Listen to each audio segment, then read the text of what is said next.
上一世暴雪封城第3个月，我被邻居们活生生分食，骨头被扔进锅里熬成了白汤。临死前，我看见隔壁那个被我骂过无数次的怪胎邻居，提着一把改装射钉枪，单枪匹马杀穿了整栋楼，最后倒在我的门前。再睁眼，窗外蝉鸣刺耳，热浪滚滚。手机日历显示7月15日，距离那场冻绝全世界的白灾降临还有最后72小时。这一世，我要做那个比恶鬼更可怕的人。空调只有26度，我却浑身发抖，牙齿咯咯作响，那种尖锐的疼痛仿佛还残留在皮肤上，那是被生锈的消防斧劈开肩膀的触感。江宁，你怎么了？发什么呆啊？赶紧签字啊！耳边传来不耐烦的催促声，我猛地抬头，视线聚焦，面前站着的是前男友赵恒，手里拿着一份房屋抵押合同，脸上挂着伪善又焦急的笑。宁，这钱只是周转一下，我那项目下周就回款，到时候连本带利把房子赎回来，我给你买那个爱马仕。记忆如潮水般回溯，上一世的今天也是这个场景。赵恒骗我抵押了父母留给我的唯一房产，拿走300万去赌博输个精光。3天后极寒末世降临，我流落街头，最后冻饿交加躲回这栋楼，却成了他和邻居们的两脚羊。一股无法遏制的暴力涌上心头，我一把抢过合同。赵恒面露喜色，这就对。撕拉，合同被我撕得粉碎，反手一巴掌狠狠抽在他脸上。这一巴掌我用了死力气，掌心发麻。赵恒直接被打懵了，嘴角渗出血丝。滚，现在就给我滚！再多说一个字，我杀了你！我眼神里的怨毒太真实，那是真正从地狱爬回来的人才有的煞气。赵恒被吓得连连后退，骂了句神经病，仓皇逃窜。关上门，我虚脱般靠在门板上，看了一眼手机，上午10点15分，还有3天。3天后，全球气温会在一夜之间从35度骤降至零下50度，随后更会跌破零下70度，人类文明将彻底被冰封。我冲进卫生间，用冷水狠狠泼脸。没时间恐惧，没时间悲伤，我要活下去。我打开手机银行，看着余额里的5万块。这点钱连个像样的避难所都造不出来。我深吸一口气，打开了所有能借贷的 app， 微利贷、借呗、信用卡套现、高利贷，只要是能下款的，我不管利息多少，哪怕是9出13归，我全都点了一遍。反正3天后钱就是废纸，信用体系彻底崩塌，这笔债留给阎王爷去收吧。半小时后，卡里凑了180万，不够，远远不够。要在零下70度的极寒中生存，还要抵御那些饿疯了的暴徒，这笔钱只是杯水车薪。我必须找个盟友，或者是一条大腿。我走到阳台，看向隔壁那栋楼的1602室，2栋楼之间只隔了不到10米。上一世，我亲眼看到那个男人把家里改造成了钢铁堡垒。他叫秦烈，退役特种兵，性格孤僻，平时独来独往。前世我听信赵恒的谗言，觉得秦烈是反社会人格，还跟着邻居们一起排挤他。可就是这个被我们排挤的人，在末世里活得最久，甚至在死前还试图救我。透过望远镜，我看到秦烈正在阳台上摆弄一台发电机，他赤裸的上身肌肉线条如刀刻般分明，满身汗水。他似乎感觉到了窥视，猛地转头，那双鹰隼般的眼睛直直刺向我的镜头。我心头一跳，没躲。这一世我不躲了。我放下望远镜，找出家里所有的现金，又把母亲留下的金条全部塞进背包，抓起车钥匙就冲出了门。第一站不是超市，而是本市最大的安保公司。我要改装全屋防护。我把一摞现金拍在经理桌上，防弹玻璃加厚钢板防盗门，内墙保温层加厚10公分。另外，我要这栋楼最顶级的通风过滤系统。经理看傻子一样看着我。女士，这工程量不小，而且防弹玻璃定制需要周期。我加钱。我眼神冰冷。3倍，今晚必须进场，后天晚上之前必须完工，做不到我就换一家。做，马上做。经理眼睛都亮了。搞定装修，我马不停蹄赶往郊区的批发市场。既然是极寒，最重要的不是米面，而是燃料和御寒物资。我像个疯子一样穿梭在各个档口。吴妍美，要最好的，给我来20吨，直接送到小区地库。羽绒服、军大衣，不管样式，只要加厚的，有多少要多少。发电机、柴油、固体酒精。老板们看我的眼神像看神经病，但我不在乎。他们不知道，3天后，这里的一块煤能换一条人命。回到小区时已经是深夜，我拖着疲惫的身体，指挥着工人把一箱箱物资往电梯里搬。江宁啊，你这是干嘛呢？身后传来一个尖细的声音，是楼下的王大妈。上一世就是她第一个提议把我杀了分肉，理由是我年轻肉嫩。我死死攥着拳头，指甲嵌进肉里，才克制住把她推下楼梯的冲动。搞直播带货呢？我随口胡扯。带货带煤炭啊，这大夏天的真是脑子有病。王大妈翻了个白眼，在那指指点点，把电梯都弄脏了，一点公德心都没有。我没理她。电梯门关上的瞬间，我冲她露出了一个森然的笑。好好活着吧，王大妈，你的肉这一世我会看着别人怎么吃。回到家，装修队已经开始砸墙做保温了。我站在满是灰尘的客厅，看向对面的1602，秦烈的灯还亮着。我深吸一口气，拿出一张纸，用记号笔写了几个大字，贴在窗户玻璃上。我知道极寒要来了，合作吗？我有物资，你有枪。对面窗帘动了一下，秦烈走到了窗前，他手里似乎拿着什么东西，隔着10几米，即使在黑夜里，我也能感觉到那种压迫感。他没回应，只是冷冷地看着，然后哗啦一声拉上窗帘，被无视了。但我并不气馁，对于秦烈这种人，信任是奢侈品，但我手里有他拒绝不了的筹码。第二天一早，我还在指挥工人安装防爆门，手机突然震动了一下，是一个新的好友申请，头像是一片漆黑，昵称只有一个句号，验证消息很简单，只有2个字，凭什么？我嘴角勾起一抹弧度，咬钩了。我通过了好友，没废话，直接发了一张照片过去，那是我昨晚列的一份清单，抗生素20盒，布洛芬50盒，止血绷带，军用口粮，还有一把复合弓的购买渠道。对面沉默了足足5分钟。1602，开门。我心跳加速，走到刚装好的防爆门前，透过猫眼往外看，秦烈就站在门外，穿着一件黑色的战术背心，手臂上的青筋暴起，手里提着一个沉重的黑包。我打开门，一股凛冽的气息扑面而来，他比我想象中还要高大，站在那里像一座铁塔。你怎么知道会有极寒？他的声音沙哑低沉，带着审视。做梦。我侧身让他进来，梦见全世界都冻死了，只有你活到了最后。秦烈眯起眼睛，显然不信这种鬼话。他环视了一圈我正在加固的房子，目光停留在那些堆积如山的煤炭上。装修不错，但没用。他冷冷地开口。这种防盗门，我用铝热剂3分钟就能烧穿。你的窗户虽然换了防弹玻璃，但窗框结构没加固，大锤砸墙体就能卸下来。我心里一惊，果然是专业的。所以我需要你。我直视他的眼睛。我出钱，出物资，你帮我改造房子。如果我们能活下来，物资分你一半。秦烈看着我，突然把手里的黑包扔在地上，咣当一声巨响，地板都震了一下，拉链震开，露出一角，那是一把漆黑的、散发着冷冽光泽的弩，还有几把寒光闪闪的军刀。成交。秦烈蹲下身，从包里掏出一卷图纸铺在地上。既然要搞，就搞个大的，把你家和隔壁打通是不可能的，但我们可以做个空中连廊。他指了指阳台，2家阳台距离7米，我可以用钢索搭个桥，万一守不住，你可以撤到我那边。但我丑话说在前面。他抬起头，眼神凶狠如狼。如果你拖后腿，我会毫不犹豫地割断绳子。我笑了，这才是我想听的。放心，到时候如果我拖后腿，不用你动手，我自己跳下去。接下来的2天，我们2个像疯子一样。秦烈展现出了惊人的行动力，他不仅帮我加固了门窗，还在通风管道里加装了毒气过滤网，甚至在玄关处设计了一个简易的陷阱。我也没闲着，把信用卡刷爆，买了整整3吨的冻肉，500箱方便面，数不清的暖宝宝和厚棉被。整个小区都在议论我们，物业群里骂声一片。16楼那2家是不是有病啊？大热天囤几吨煤，就是还把窗户封得跟监狱一样，看着就会气。我看他们是搞传销的吧，要不报警吧？我和秦烈充耳不闻。7月18日晚上11点55分，距离那个时刻只剩5分钟。我和秦烈坐在我家阳台的落地窗前，喝着最后一杯加冰的可乐，空调依然嗡嗡作响，室外温度38度，闷热得让人窒息。怕吗？秦烈突然问。怕。我看着窗外灯火通明的城市，但我更怕饿死。秦烈没说话，只是默默擦拭着手里的军刀。11点59分，手机上的时间跳动，突然窗外传来一声巨响，不是爆炸，而是风声。原本静止的树木瞬间被压弯了腰，狂风像野兽的咆哮席卷而来。紧接着天空下起了雪，不是那种浪漫的小雪，而是鹅毛般的大雪，夹杂着冰雹，疯狂地砸向地面。气温开始断崖式下跌，30度、10度、0度、零下10度，小区群里炸锅了。卧槽，下雪了，怎么回事？刚才还热死人，怎么突然这么冷？停电了，我家空调停了，整座城市的灯光在一瞬间熄灭，黑暗降临。我看向窗外，路上的行人还没反应过来，就被冻僵在原地，保持着奔跑的姿势，瞬间化作冰雕。秦烈站起身，眼神冷冽。开始了。就在这时，我的手机屏幕亮起，一条消息弹了出来，不是赵恒，也不是物业，而是那个之前一直骂我的王大妈发来的一条语音，声音颤抖，带着诡异的哭腔。江宁啊，你家是不是有煤？借大妈一点，大妈快冻死了，你不借，我就让大家来砸你的门了。我看着那扇刚被秦烈加固过的防爆门，听着门外走廊里传来的凌乱而急促的脚步声，那是饥饿和寒冷驱使下的野兽正在逼近。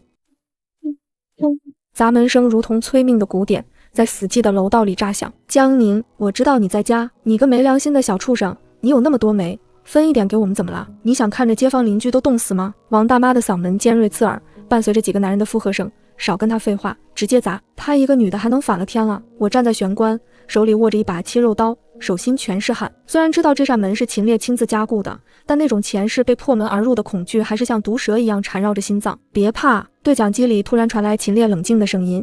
打开门口的监控屏，看戏。我深吸一口气，按亮了挂在墙上的显示屏。门外聚集了4、5个人，除了裹着几层棉被像个球一样的王大妈，还有楼下的2个混混，手里拿着撬棍和锤子，给老子砸！混混抡起铁锤，狠狠砸向门锁。当巨大的金属撞击声震得我耳膜生疼。然而门纹丝不动，连漆皮都没掉多少。秦烈在改装时，在门板中间灌了水泥和钢筋，这就是一堵移动的墙。曹，这娘们加装的是金库门吗？混混被反震得虎口发麻，骂骂咧咧，让开！我来撬！另一个混混把撬棍插进门缝。就在这时，秦烈冷淡的声音再次响起，按下红色那个开关。我毫不犹豫地按下了玄关旁那个红色按钮。门外，那个正把脸贴在门缝上用力的混混突然惨叫一声，啊！只见一股高压电流瞬间顺着金属撬棍传导，那混混浑身抽搐，头发都竖了起来，直挺挺地倒在地上，口吐白沫。电，有电，这门上有电！王大妈吓得一屁股坐在地上，连滚带爬地往后缩，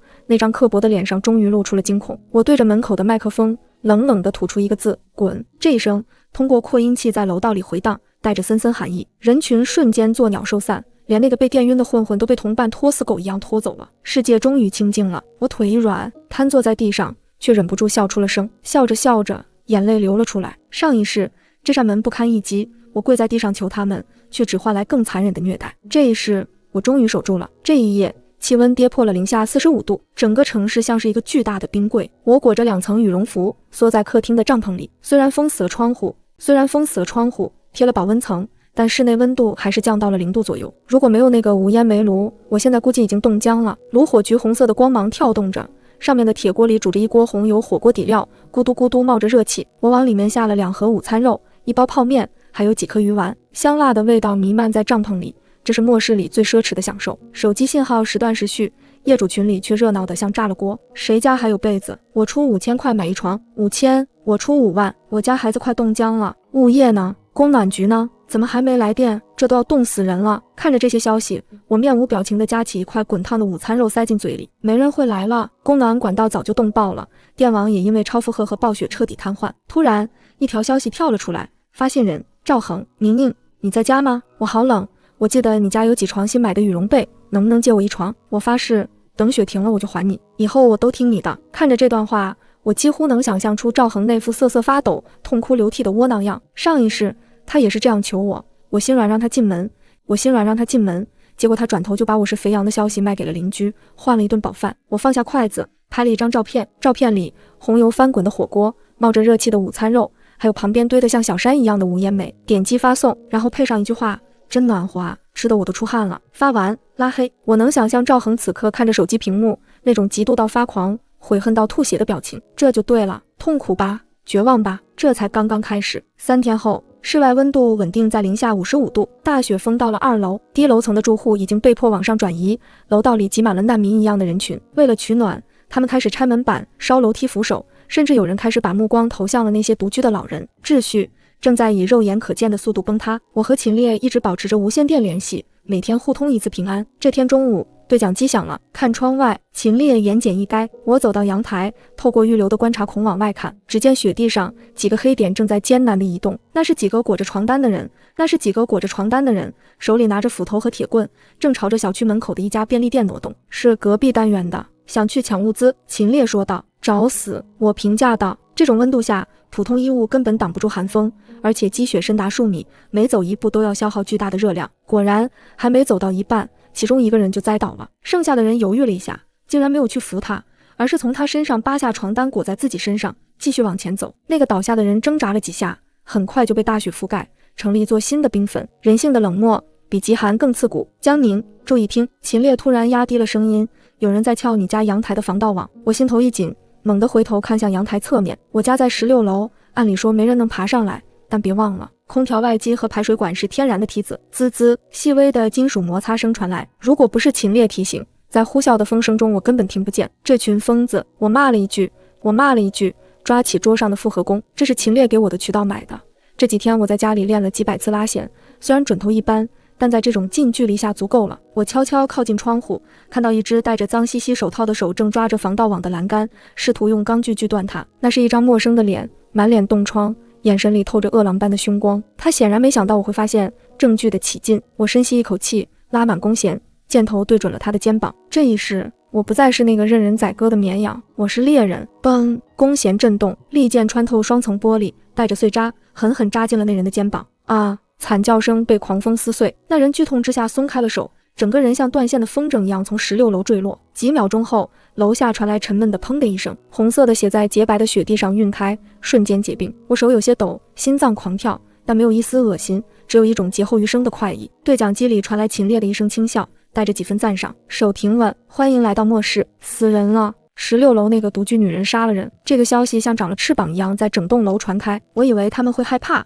会退缩，但我低估了饥饿的力量。当一个人快要饿死、冻死的时候，恐惧是压不住贪婪的。那个摔死的人并没有吓退暴徒，反而让他们确认了一件事：我有物资，而且很多，否则我不会有这么激烈的反抗手段。当天晚上，楼道里变得异常安静，连孩子的哭声都消失了。这种安静让我感到不安。今晚别睡太死。秦烈发来消息，他们结盟了。我握紧了手里的对讲机。多少人？整栋楼剩下的青壮年大概20个。秦烈顿了顿，领头的是那个物业经理，还有你前男友赵恒。听到赵恒的名字，我眼中闪过一丝寒光，果然是祸害1000年。他们手里有消防斧、电锯，甚至可能还有自制的燃烧瓶。秦烈分析道，你的门虽然坚固，但扛不住长时间的破坏，而且他们可能会用烟熏，那怎么办？我看着满屋子的物资，心跳加速。放弃大门。秦烈的声音冷酷而果断，把所有能带走的贵重物资打包。如果他们攻破大门，你就从阳台过来。我看了一眼连接2家阳台的那根钢索，那是秦烈前2天冒着风雪射过来的，两端都死死固定在承重墙上，下面是万丈深渊。这不仅是一条逃生路，也是一条信任的纽带。好，我没有废话，立刻开始行动。金条、抗生素、压缩饼干、武器，我把最重要的东西塞进登山包。就在这时，楼道里传来了急促的脚步声，比上次密集得多，沉重得多。江宁，开门！物业检查燃气管道。赵恒的声音在门外响起，带着一股小人得志的嚣张。我们怀疑你私藏易燃易爆物品，危害公共安全。再不开门，我们就强制执行了。轰轰，那是电锯发动的声音，刺耳的马达声在狭窄的楼道里回荡，像是死神的狞笑。他们这次是动真格的了。我背上沉重的背包，把剩下的几吨煤炭淋上酒精。既然你们想抢，那就留给你们一堆灰烬吧。我点燃了一根火柴，看着它在指尖燃烧。门外的锯齿声已经切入了防盗门的外层钢板，火花四溅。秦烈，我准备好了。我对准对讲机说道。过来。那头只有2个字。我最后看了一眼这个曾经温暖的家，将火柴扔向了煤堆，然后转身冲向阳台，扣上了滑锁的安全扣。寒风呼啸，深渊在脚下，我纵身一跃，身体腾空的瞬间，失重感和恐惧同时袭来。狂风像无数只冰冷的手，试图把我拽进漆黑的深渊。滑轮在钢索上摩擦，发出刺耳的滋滋声。火星在风雪中一闪而逝。7米的距离，平时不过几步路，此刻却像是跨越生死的天堑。抓住！眼看就要撞上对面的护栏，一只大手猛地探出，精准地扣住了我的手腕。那只手掌宽厚粗糙，带着惊人的力量，像铁钳一样纹丝不动。秦烈单臂发力，像提溜一只小鸡一样，直接把我拽进了阳台，顺势揽入怀中，滚倒在地，卸去了冲击力。砰！就在我落地的下一秒，身后传来了沉闷的爆燃声。我趴在冰冷的地板上回头看去，1601室，我的家，此刻已经变成了一个巨大的火炉。酒精泼洒在几吨煤炭和家具上，瞬间引爆了积蓄的热能，火光冲天，滚滚浓烟顺着破碎的窗户喷涌而出，瞬间吞噬了想要冲进阳台追击的身影。啊！火，烫死我了！水，快找水！完了，物资都烧了！这个疯女人！隔着10几米的风雪，我依然能听到那边传来的惨叫和怒骂，那是希望破灭的声音，比被火烧更让他们痛苦。秦烈站起身，面无表情地掏出一把大力剪，咔嚓一声，剪断了连接2家的钢索，钢索弹回，消失在黑暗中，彻底切断了那边唯一的路。他低头看着我，眼神幽深。那几吨煤，可惜了。我喘着粗气，从怀里掏出一根金条扔给他，咧嘴一笑，笑容里满是报复后的快意。不可惜，给狗吃，不如烧成灰。走进秦烈的客厅，我忍不住打了寒战，不是冷，是暖和，这简直是另一个世界。厚重的遮光窗帘将外界的风雪严严实实地挡住，墙壁上贴着专业的隔音吸音棉。屋里没有开大灯，只亮着几盏暖黄色的应急灯，空气中弥漫着淡淡的干燥剂和枪油的味道。温度计显示22度，我不由自主地松开了裹紧的羽绒服领口。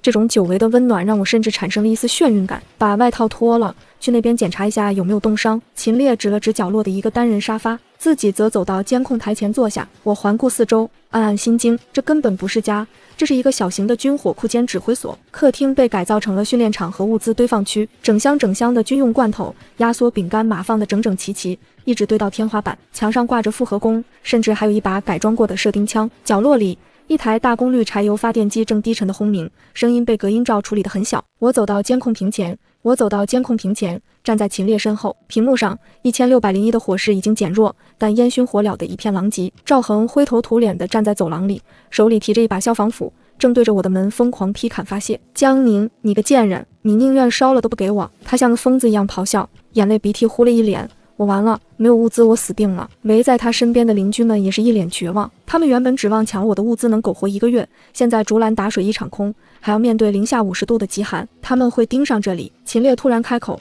声音平静的像是在说今晚吃什么。我看着他侧脸刚毅的线条，怕吗？秦烈转过头，嘴角勾起一抹嗜血的冷笑，从桌下抽出那把改装射钉枪，熟练地压上一排钢钉。正愁没人帮我测试这玩意儿的穿透力，既然来了，就都别走了。赵恒他们并没有让我们等太久，绝望是最好的催化剂。在确认我那边连1厘米都没剩下后，那群饿狼般的目光自然而然地转向了1602。那个退伍兵肯定也囤了货。物业经理阴恻恻的声音在楼道里响起，他一个人住，我们这么多人，只要冲进去，里面的东西够我们吃1年。对，杀了他，抢房子，反正已经杀人了，警察也不会来。人性的底线一旦突破，就再也回不去了。监控里20几个人影再次聚集在1602的门口，这次他们学乖了，没有直接砸门，而是搬来了我那边被烧剩的半截沙发，试图点火熏门，想用烟把我们逼出去。我皱眉，秦烈冷哼一声，按下了控制台上的一个按钮。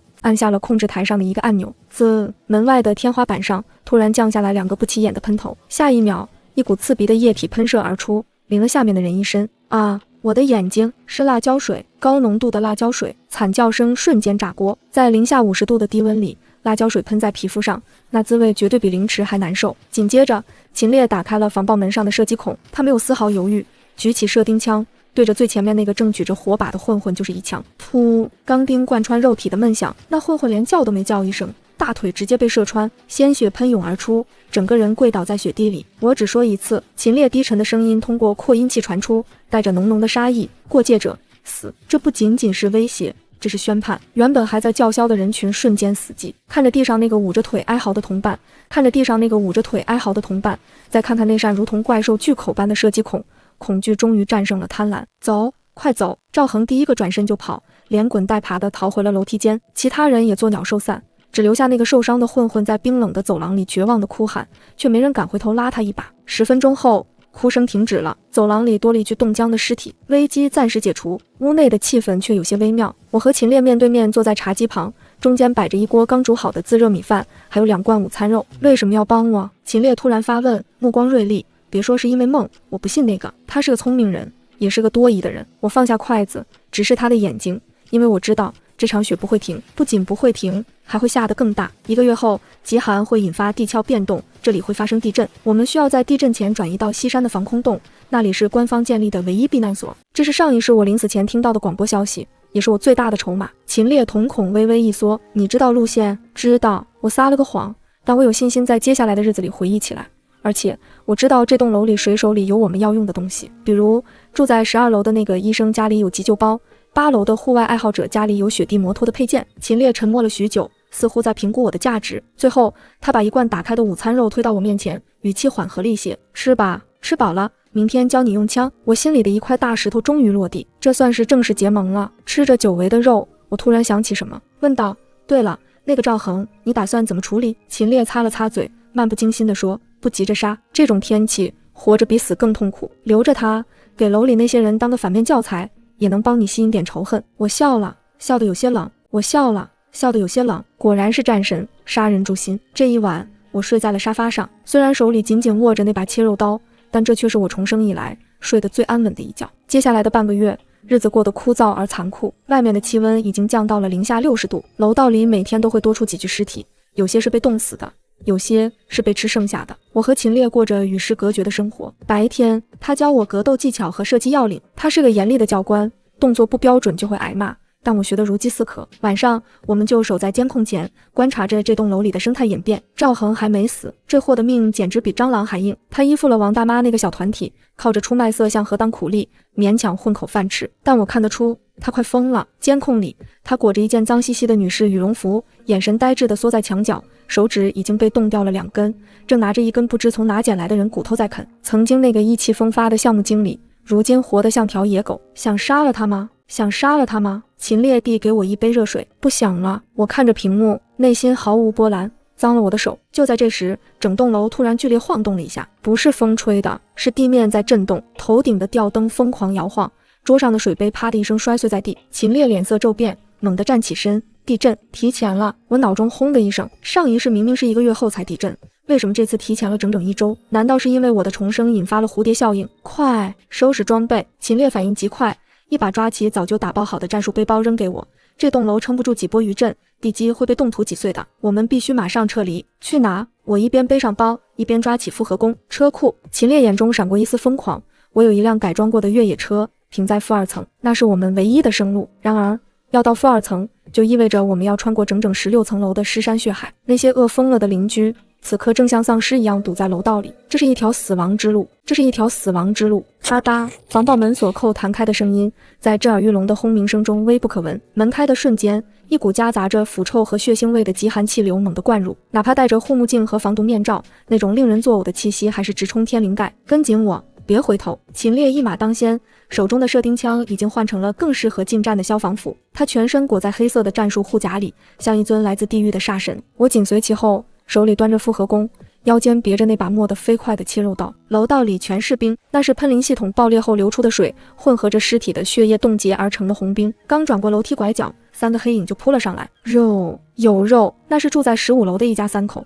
此刻他们早已没了人形，眼窝深陷，牙齿外翻，手里挥舞着菜刀，像丧尸一样嘶吼着。秦烈脚步未停，侧身避开第一把菜刀，反手一斧被砸在那男人的太阳穴上。砰！头骨碎裂的声音清脆刺耳，男人连哼都没哼一声，像烂泥一样瘫软下去。剩下的2人还没反应过来，我已经扣动了扳机。嘣！利剑在近距离下贯穿了女人的喉咙，她捂着脖子，发出呵呵的风箱声，绝望地倒下。最后那个半大的孩子被秦烈一脚踹飞，撞在墙上昏死过去。整个过程不到3秒，我们没有丝毫怜悯，甚至没有多看一眼。在这栋楼里，已经没有老人和孩子，只有猎人和猎物。脚下的地面再次剧烈震动，墙皮大块脱落，钢筋发出不堪重负的呻吟。快，楼梯要塌了！秦烈吼道。下到10楼的时候，我们被堵住了。狭窄的楼道里挤满了人，或者是说挤满了等待死亡的暴徒。领头的正是王大妈，她裹着5、6层破棉被，手里竟然拿着一把不知从哪搞来的西瓜刀。而在她旁边缩着瑟瑟发抖的赵恒，看到我们全副武装的样子，人群中爆发出一阵骚动。是那对狗男女！王大妈尖叫起来，声音像刮擦玻璃一样刺耳。他们要跑，他们身上肯定有吃的，拦住他们，把包留下，带我们一起走。绝望的人群像潮水一样涌上来，在死亡面前，他们爆发出了最后的力量。秦烈冷哼一声，从腰间摸出一枚自制的闪光震撼弹，拉开拉环，随手扔进人群。闭眼！我下意识的闭眼转身。嗡！强烈的白光在昏暗的楼道里炸开，伴随着巨大的爆鸣声，人群瞬间倒下一片，捂着眼睛惨叫哀嚎。杀出去！秦烈提起斧头，如入无人之境。我也拔出了切肉刀。混乱中，一只手死死抓住了我的脚踝。宁宁，救我，带我走！赵恒趴在地上，满脸鼻涕眼泪，那只手因为冻疮溃烂流脓，死死抠着我的战术靴。我是你最爱的人啊，你忘了吗？我低头看着他，这张曾经让我爱得死去活来的脸，此刻只让我觉得无比恶心。上一世就是这双手把我推进了邻居的锅里。我没忘，我轻声说道。我没忘，我轻声说道，声音冷得像周围的冰。所以我送你一程。我抬起脚，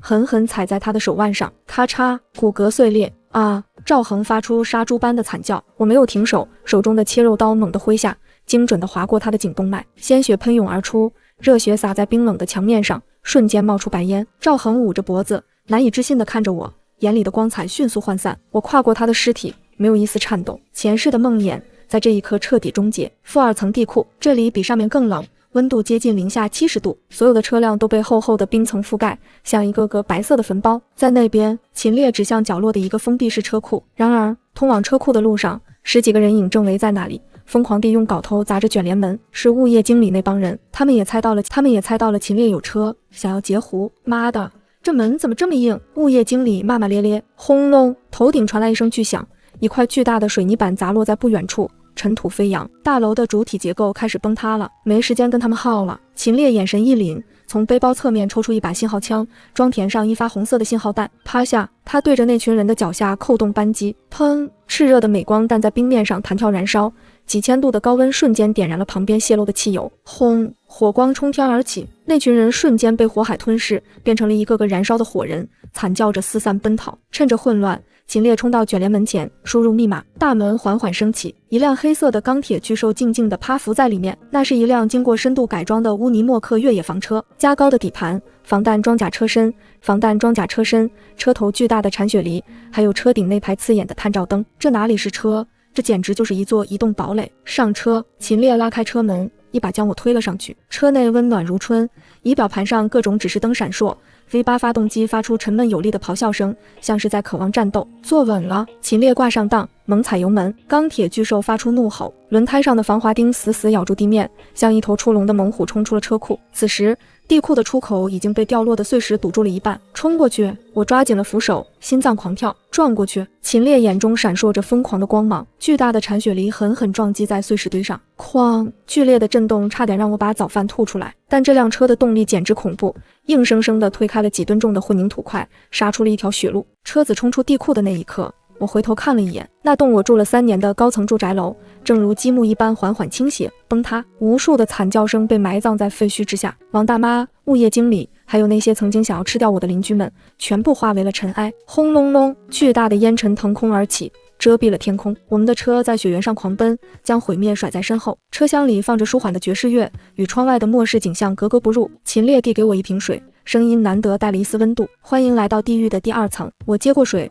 看着前方白茫茫的一片，那里是未知的荒野，是更残酷的生存挑战。但我摸了摸怀里的复合弓，又看了看身边这个强得离谱的男人，我不怕了。这时我不仅要活下去，还要活得比谁都好。离开城市废墟已经3天了，窗外是永恒的灰白色，暴雪从未停止，能见度不足10米，路边的路灯杆只露出一个个尖顶，昭示着积雪的深度已经超过了5米。这辆乌尼莫克简直是雪地里的神。秦烈给他加装了履带转换器，让他能在松软的雪面上如履平地。前面是国道收费站，秦烈看着卫星导航，眉头微皱。地图显示那里有个幸存者聚集点，但雷达扫描到了热源异常，有人。我凑过去看屏幕，不只是人。秦烈指了指屏幕上密密麻麻的红点，这种规模的热源反应，要么是军队，要么是尸潮。这种温度下，丧尸还能动。我有些惊讶，原文里提到过丧尸，但我以为在零下70度他们早就冻成冰棍了。普通的冻住了，但变异的没有。秦烈把车速降下来，从座位底下抽出一把改装过的自动步枪扔给我，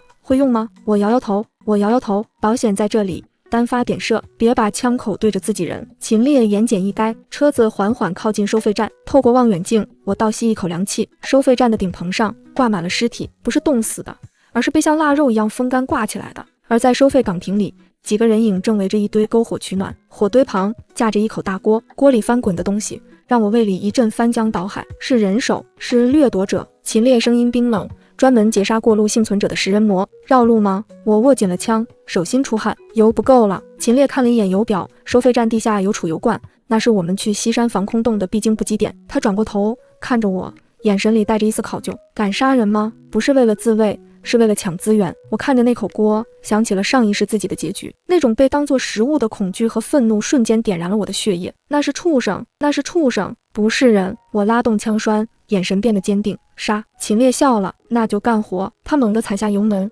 钢铁巨兽发出一声咆哮，朝着那群食人魔冲了过去。战斗一触即发。坐稳！秦烈低吼一声，猛地将油门踩到底。乌尼莫克像一头被激怒的钢铁犀牛，履带卷起漫天雪尘，带着令人窒息的压迫感冲向收费站。那是神！卧槽！车！是车！正在煮肉的几个掠夺者终于反应过来，惊慌失措地去抓身边的土制猎枪和燃烧瓶。晚了！轰隆一声巨响，车头的合金铲雪梨以80迈的速度狠狠撞上了收费站的路障。那些用废弃汽车和沙袋堆成的掩体，在重型越野车面前脆弱得像纸糊的一样，瞬间分崩离析。巨大的冲击力并没有让车身停下，反而碾过残骸，直接冲进了收费站的核心区域。一个跑得慢的掠夺者直接被卷进了履带，连惨叫都只发出一半，就被搅成了一滩红黑色的碎冰渣。开火！开火！秦烈按下方向盘旁的一个红色按钮，车顶加装的爆闪灯骤然亮起，刺目的强光在这极夜般的风雪中简直能把人眼睛晃瞎。趁着敌人致盲的瞬间，他猛打方向盘，车身横甩，将侧面的射击窗对准了那群人。江宁，这窗归你！我咬着牙，强忍着撞击带来的眩晕，将自动步枪架在射击孔上，瞄准敬礼。一个满脸横肉的男人正举着燃烧瓶想要扔过来，我的手指有些发抖，但脑海中浮现出那口锅里的人手。深吸一口气，扣动扳机，哒哒哒，枪托狠狠撞击着我的肩膀，子弹喷射而出。虽然准头很烂，但在如此近的距离下，密集的火力网瞬间覆盖了那片区域。那个举着燃烧瓶的男人胸口爆出一团血雾，手中的燃烧瓶脱手掉在脚边，呼，火焰瞬间腾起，将他变成了一个惨叫的火炬。下车，清场！秦烈一脚踹开车门，像猎豹一样窜了出去。极寒的空气瞬间灌入肺部，带着火药味和焦臭味。我不敢怠慢，紧跟着跳下车，背靠着轮胎，警惕地扫视四周。这是一场单方面的屠杀，也是我第一次真正意义上的战斗。秦烈展现出了恐怖的战术素养，他在掩体间快速移动，每一次枪响都伴随着一个敌人的倒下。他不开连发，全是精准的单发点射，枪枪爆头。别杀我，别杀我，我有物资，我有女人。一个瘦猴一样的男人扔掉手里的斧头，跪在雪地里磕头如捣蒜。大哥，别杀我，我知道油库的钥匙在哪。秦烈走到他面前，枪口指着他的眉心，眼神没有一丝波动。钥匙在哪？在我兜里。别杀！砰！枪响，秦烈弯腰从尸体还温热的口袋里摸出一串钥匙，冷冷地说道：死人最听话。我看着这一幕，胃里一阵抽搐，但强行忍住了。在这片废土上，仁慈就是自杀。江宁，左边2点钟方向，岗亭里还有一个。秦烈突然大喊，我下意识地调转枪口。岗亭的窗户后，一只黑洞洞的枪管伸了出来，我脑子一片空白，本能地扣死扳机，直到弹夹打空。哒哒哒哒哒哒，岗亭的玻璃被打得粉碎，里面的木屑横飞。那个试图偷袭的人被打成了筛子，挂在窗框上，鲜血顺着墙壁流下，瞬间冻结。换弹夹！发什么呆！秦烈厉声喝道，一把将我拉到掩体后。就在我刚才站立的地方，一颗子弹打在雪地上，溅起一蓬冰屑。我手忙脚乱地换上新弹夹，心脏快要跳出嗓子眼，差一点，就差一点，死的就是我。战斗结束得很快，这群掠夺者欺负手无寸铁的难民还行，遇到真正的武装力量，就是一群乌合之众。秦烈负责警戒，我拿着钥匙去开油库的门。收费站的地下室入口被厚厚的棉被挡着，掀开帘子，一股令人作呕的腥臭味扑面而来，比上面的锅里还要浓烈100倍。我打开战术手电，光柱扫过，顿时头皮发麻。地下室里吊着10几具尸体，有的已经被处理过了，像猪肉一样挂在钩子上，而在角落的笼子里还关着3个活人，2男1女，赤身裸体，瘦得皮包骨头，眼神空洞的像死鱼。看到我进来，他们甚至没有求救，只是麻木地往墙角缩了缩，这就是所谓的两脚羊。我握着手电筒的手在剧烈颤抖，愤怒、悲哀、恐惧，各种情绪交织在一起，让我几乎无法呼吸。找到了吗？对讲机里传来秦烈冷静的声音。找到了，我声音沙哑。还有3个幸存者。那边沉默了2秒。油泵通电需要5分钟，加满油我们就走。那这些人带不走。秦烈打断了我，车里空间有限，我们的物资只够2个人撑到防空洞，带上他们，我们都得死。我知道他是对的，在这零下70度的荒野，多一张嘴就是多一份死亡的风险。而且这3个人已经被折磨废了，身心崩溃，根本没有生存能力。我走到笼子前，用枪托砸开了锁，那3个人依旧缩着，不敢动。我从背包里掏出3罐午餐肉，还有一把匕首，扔进笼子里。吃饱了，想活就往南走；想死，这把刀够快。说完，我转身离开，没有再回头。身后传来了狼吞虎咽的声音，那是野兽进食的声音。半小时后，乌尼莫克重新上路，油箱已经加满，我们在后备箱还塞了2桶备用柴油。车厢里死一般的寂静，我坐在副驾驶，机械地擦拭着枪管上的血迹，那是我第一次杀人留下的痕迹。觉得我冷血？秦烈突然开口，递给我一根烟。我接过烟，没点，只是放在鼻尖闻了闻烟草的味道，以此来驱散鼻腔里残留的血腥气。没有。我看着窗外飞逝的白雪，你做得对，如果上一世我也能这么狠，就不会死得那么惨了。秦烈看了我一眼，眼神里多了一丝认可。适应得很快，他打开了车载收音机，调节着频段，滋滋滋滋，除了刺耳的电流声，什么都没有。全球通信基站基本都瘫痪了，但军用频段应该还有信号。秦烈耐心地微调着旋钮，突然一个断断续续的声音从扬声器里传出来，滋，这里是西部战区第3搜救队，滋滋，所有幸存者前往西山，滋，注意，他们怕火，滋，变异。声音戛然而止，我和秦烈对视一眼，脸色都变了。他们，我抓住了重点，变异。秦烈关掉收音机，神色凝重，看来官方已经接触到那些东西了，而且情况不容乐观。那些东西到底是什么？秦烈没有直接回答，而是指了指车窗外的雪原。你看那些雪。我顺着他的手指看去，原本平整的雪地上隐约可以看到一些奇怪的痕迹，不像是人类的脚印，也不像是车辙，而是一道道细长的蜿蜒的拖痕，像是某种巨大的蛇类，又像是多足的爬虫。极寒杀死了大部分生物，但也催生了一些怪物的进化。秦烈握紧了方向盘，坐稳了，我们要加速。这片区域不干净，夜幕降临，其实也没有所谓的夜幕，因为极夜之下天一直是黑的，只是暴风雪似乎更大了。为了节省燃油，也为了避免在夜间遭遇未知危险，秦烈将车开进了一个被封的山坳里，熄灭了引擎，只留下了维持体温的加热器。车窗外狂风呼啸，如同鬼哭狼嚎。车内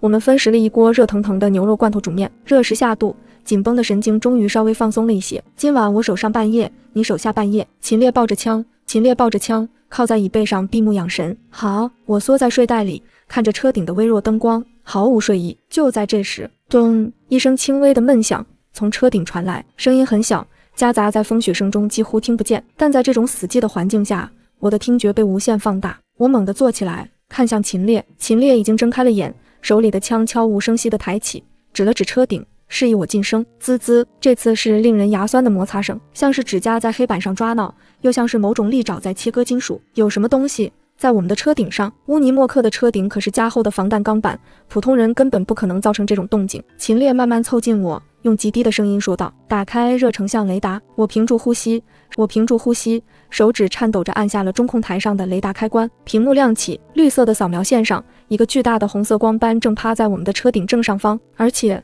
那个光斑的形状长着6条腿，体型像人，但四肢扭曲的不成样子，正把脑袋贴在天窗的位置，似乎在窥视车内。更恐怖的是，雷达显示在车子四周的雪地里还有7、8个同样的热源正在快速靠近。我们被包围了，是雪鬼。秦烈盯着屏幕，脸色难看到了极点，一种变异的丧尸。他们皮肤退化，不仅不怕冷，反而对热源极度敏感。他们把我们的车当成了一个大暖炉。砰一声巨响，车顶的天窗防弹玻璃出现了一道裂纹，那个趴在车顶的怪物正在用头猛撞玻璃。那一瞬间，我借着微弱的仪表盘光看清了那张脸，那是一张惨白没有五官的脸，只有一张布满利齿的裂口占据了半个脑袋。他没有眼睛，却仿佛能透过玻璃看到我们鲜活的血肉。曹！秦烈大骂一声，猛地启动引擎。轰！发动机的轰鸣声瞬间惊动了四周的怪物。雷达上那些红点瞬间加速，疯狂地扑向车子。坐好，我要把它甩下去。秦烈挂上倒档，一脚油门踩死，车子猛地向后窜去，然后一个急刹漂移，巨大的惯性将车顶的怪物甩飞了出去。它在雪地上翻滚了几圈，四肢着地，像蜘蛛一样瞬间弹起，发出一声刺耳的尖笑。嘶！这声尖笑像是某种信号。四周的雪地里猛地窜出10几道白色的影子，速度快得惊人，直接扑向我们的车窗和轮胎。哒哒哒！秦烈单手握着方向盘，另一只手举起冲锋枪，隔着车窗玻璃对着外面扫射。江宁，去炮塔，用喷火器。炮塔！我一愣，副驾驶头顶那个红色拉杆，爬上去，烧死这帮畜生！我不再犹豫，解开安全带，一把拉下红杆，副驾驶座椅瞬间后仰，露出一个通往车顶武器站的通道。我手脚并用地爬上去，钻进半封闭的炮塔，寒风如刀割般刮在脸上，但我顾不上疼。眼前密密麻麻的白色怪物正像潮水一样涌来，有的已经跳上了引擎盖，正在撕咬与刮气。我握住喷火器的操纵杆，狠狠按下了发射键。去死吧！呼！一条长达20米的火龙咆哮而出，瞬间照亮了漆黑的夜空。火焰触碰到那些怪物的瞬间，它们发出了凄厉的惨叫。正如广播里所说，它们怕火，高温瞬间点燃了它们身上分泌的油脂，将它们变成了一团团燃烧的火球。哈哈哈哈！我感受到一种前所未有的疯狂快感，操纵着火龙左右横扫，将所有试图靠近的怪物化为灰烬。在这冰封的末世里，我就是掌控烈焰的神。秦烈驾驶着战车，在火海中横冲直撞，碾碎一只只燃烧的残骸，向着西山的方向狂飙。这一次没有什么能阻挡我们。火焰燃尽后的焦臭味钻进车厢，混合着柴油燃烧的刺鼻气息。我瘫坐在副驾驶上，双手还保持着紧握操纵杆的姿势，因为过度用力而剧烈颤抖。身上腺素褪去后，那种虚脱感像潮水一样涌上来。干得不错！秦烈递给我一块巧克力，语气里少见地带了一丝赞赏。刚才那一波至少烧死了40只。我撕开包装，狼吞虎咽地塞进嘴里，高热量的糖分在舌尖化开，让我冰冷的手脚终于有了一丝知觉。油耗怎么样？我含糊不清地问。最关心的还是生存资源。秦烈瞥了一眼仪表盘，眉头微皱，喷火器太费油了，刚才那5分钟烧掉了我们1/10的储备。按照这个消耗速度，如果再遇上2波失潮，我们就得推车去西山了。我心里一沉，在这零下70度的荒野推车，那就是自杀。前面有个服务区，秦烈指了指导航，那里地势开阔，风雪小一点，我们得停下来检查一下履带。刚才撞击太多次，我听到底盘有异响。好，车子缓缓驶入服务区，这里早已被大雪覆盖，只露出加油站顶棚的一角。我们没敢熄火，轮流下车检查。秦烈钻进车底修车，我拿着枪站在车顶警戒。极夜的星空下，世界安静的可怕，只有远处偶尔传来的几声凄厉嘶吼，提醒着我们危险并未远去。我看着车底那个忙碌的身影，心中涌起一种奇异的感觉。上一世我孤苦无依，最后惨死；这一世，在这个冰封的地狱里，我竟然找到了一个可以把后背完全交付的战友。别走神！秦烈从车底滑出来，满脸油污，却掩盖不住那双鹰隼般锐利的眼睛，把扳手递给我。履带轴承裂了，得焊上。我回过神，立刻跳下去帮忙。在这末世，矫情是最没用的东西，唯有钢铁和火焰才是永恒的真理。修好车，再次上路，已经是4个小时后，距离西山防空洞还有最后100公里。然而，在必经之路的一座跨江大桥前，我们被迫停了下来，不是因为雪轨，也不是因为路障，是因为人，很多人。大桥的入口处横亘着几辆重型卡车，上面架着探照灯和重机枪，几十个全副武装的人员守在路障后，黑洞洞的枪口直指我们的乌尼莫克。前方车辆立刻熄火，下车接受检查。扩音器里传来威严的喊话声：这里是黑沙佣兵团控制区，过桥费1人10斤肉，或者把车留下。黑沙，我皱眉，上一世没听说过这个组织。末世里草头王多的是。秦烈冷笑一声，手指轻轻敲击着方向盘，看他们的装备，应该是某个安保公司或者私人武装改组的，有点火力，但不多。硬闯吗？我握紧了喷火器的控制杆。不行。秦烈摇头，他们有 RPG 火箭筒，我们的装甲防得住子弹，防不住火箭弹，而且桥面上全是冰，一旦炸断了桥，我们就真的完了。对面的喊话再次响起，这次带着明显的威胁意味。最后一次警告，3秒钟内不下车，我们就开火了。3、2，秦烈突然举起双手，打开了车窗，大声喊道：别开火，我们投降，车上有物资，我们可以谈。我惊愕地看着他，你疯了？秦烈没有看我，只是用只有我们2人能听到的声音，快速而冷静地说道：看表，几点了？我下意识看了一眼仪表盘上的时间，凌晨3点14分，脑海中一道闪电划过，上一世的广播里，那场改变地壳板块的大地震发生的时间正是凌晨3点15分，还有不到1分钟。我瞬间明白了秦烈的意图，他在拖延时间。谈？怎么谈？对面的小头目从掩体后探出头，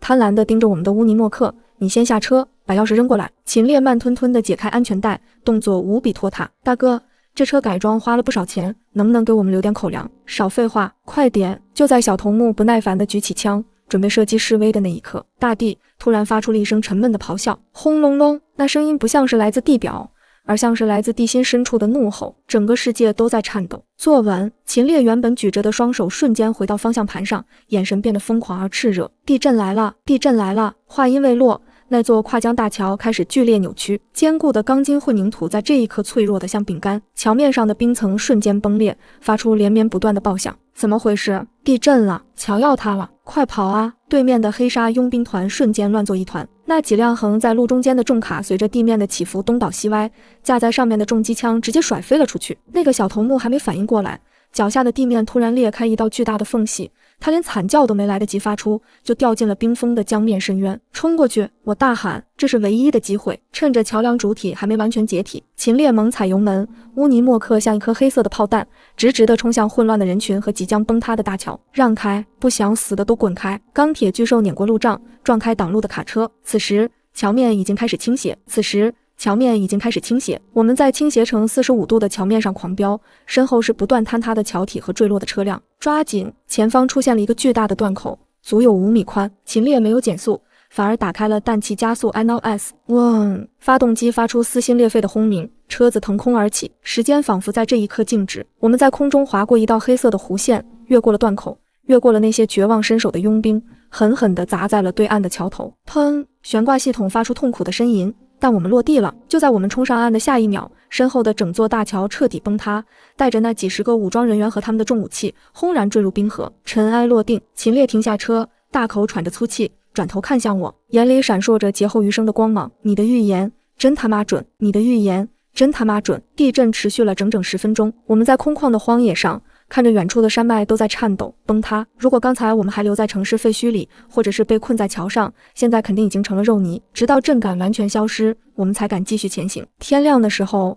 我们终于看到了西山，或者说是一座钢铁要塞。原本的西山风景区已经被彻底改造，巨大的防爆墙依山而建，高达几十米，上面布满了电网和哨塔，无数的探照灯在雪幕中交织，将周围照得如同白昼。而在基地的大门外，密密麻麻地挤满了成千上万的幸存者，他们有的开着破车，有的拖家带口步行，衣衫褴褛，像难民一样拥挤在警戒线外，苦苦哀求。这就是官方基地。我看着眼前这一幕，心中并没有想象中的激动。这里等级森严，充满了压抑的气息。停车，熄火，接受检查。还没靠近大门，一辆装甲巡逻车就拦住了我们。几个穿着外骨骼装甲的士兵举着枪围了上来，这种装备比之前的黑沙佣兵团不知精良了多少倍。秦烈降下车窗，举起双手，神色平静。我们是退役军人，有特殊技能，自带车辆和物资。士兵看了看我们的乌尼莫克，又看了看车顶内门还带着焦痕的喷火器，眼神里的警惕稍微放松了一些，取而代之的是一丝惊讶。能从市区活着开到这儿，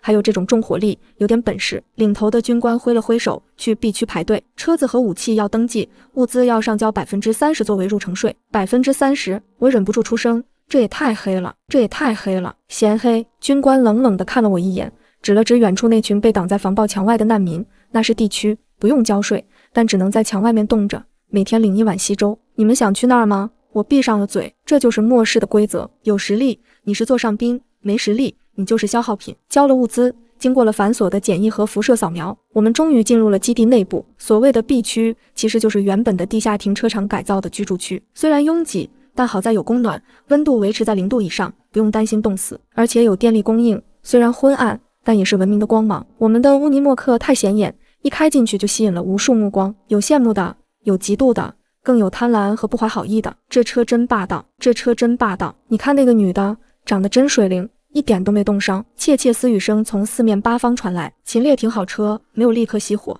而是转头对我说道：“在这里比荒野更危险，荒野上的怪物想吃你的肉，这里的人想吃你的骨头。”他从座位下抽出一把短刀递给我，贴身藏好。在这里，除了我，谁都别信。我接过刀，插进靴子里，点了点头。放心，我不是小白兔。就在我们准备下车的时候，一个穿着整洁羽绒服、戴着金丝眼镜的男人走了过来，脸上挂着职业化的微笑，敲了敲车窗：“二位好，我是 B 区互助会的副会长李文博。”他递过一张名片，眼神却在车厢里的物资上扫来扫去。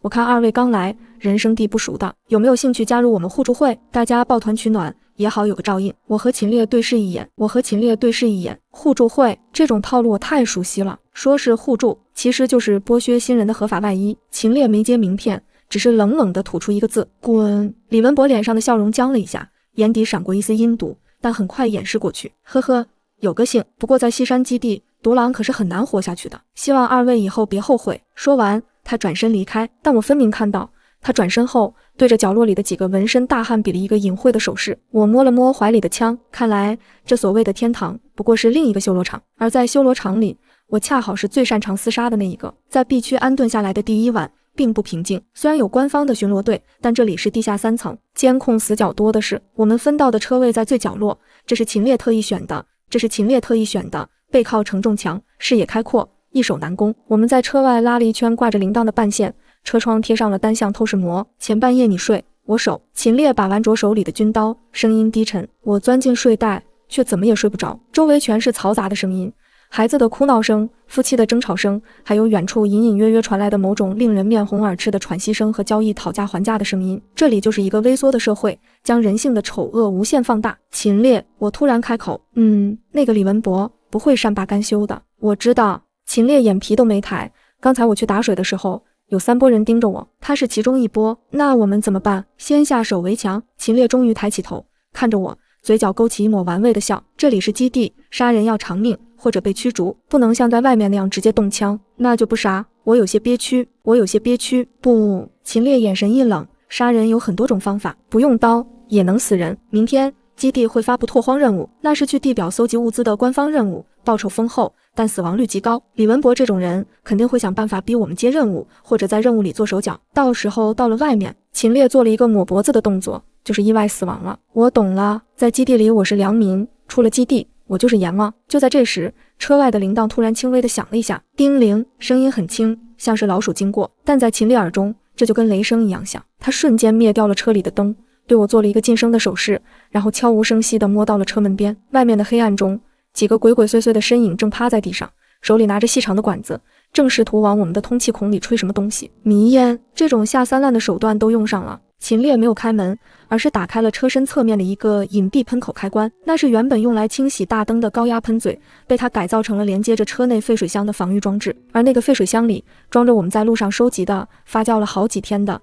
排泄物和腐烂内脏的混合液体。既然喜欢玩阴的，那就请你们喝一壶。秦烈按下了开关，噗，高压水柱瞬间喷射而出，精准地覆盖了那几个趴在地上的身影。哦，撕心裂肺的干呕声瞬间响彻整个地下停车场，那种味道即使隔着车窗，我都觉得自己快要窒息了。那几个人像是被硫酸泼了一样，疯狂地抓挠着脸，连滚带爬的逃窜，留下一路令人作呕的痕迹。这招真损，这招真损！我忍不住竖起大拇指。秦烈淡定地擦了擦手，对付老鼠就得用这种办法。这一夜，再也没人敢靠近我们的车半步，那股味道成了我们最好的护城河。第二天一早，那个令人作呕的味道还没散去，基地的广播就响了。B 区幸存者江宁、秦烈，请立即前往任务大厅报道。重复，请立即前往任务大厅。我和秦烈对视一眼，来了。李文博的报复来得比我想象中还要快，而且是走的官方程序。我们全副武装来到大厅，一个穿着制服的工作人员冷着脸扔过来一份文件。鉴于你们携带重型武器且拒绝缴纳足额入城税，那30%我们交了，